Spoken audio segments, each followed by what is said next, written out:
So the other day, I was listening to Flume's remix of Disclosure's You and Me for like the millionth time, and I noticed something about the bass, or the lack of bass, which is weird because I've heard it live before. Is this Flume trickery, or just am I going crazy? Because you know the old saying, it's not about the notes you play, it's the notes you don't play, or like the spaces in between the notes you play.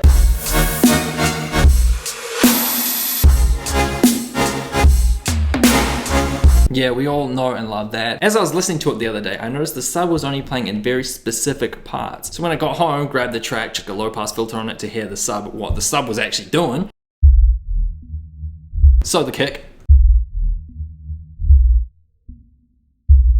Pretty stock standard, but the sub notes underneath the chords as well.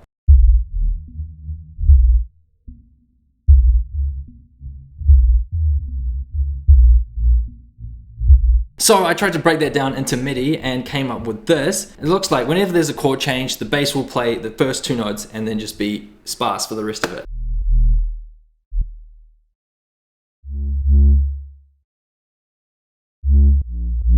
I feel like by doing that, it just creates random emphasis on the first two bass notes for extra energy. And yeah, just peace out until the next bass change comes in. Flume is definitely an innovator. You don't really hear that. It's just bass, bass, bass, bass all the time. How can I jam so much bass into it? But just let the sub bass breathe.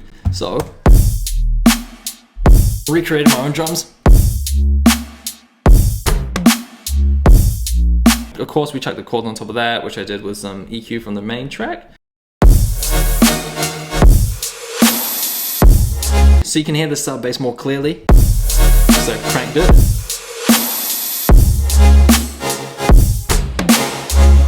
But what if he just jammed the sub bass the entire time with those chords?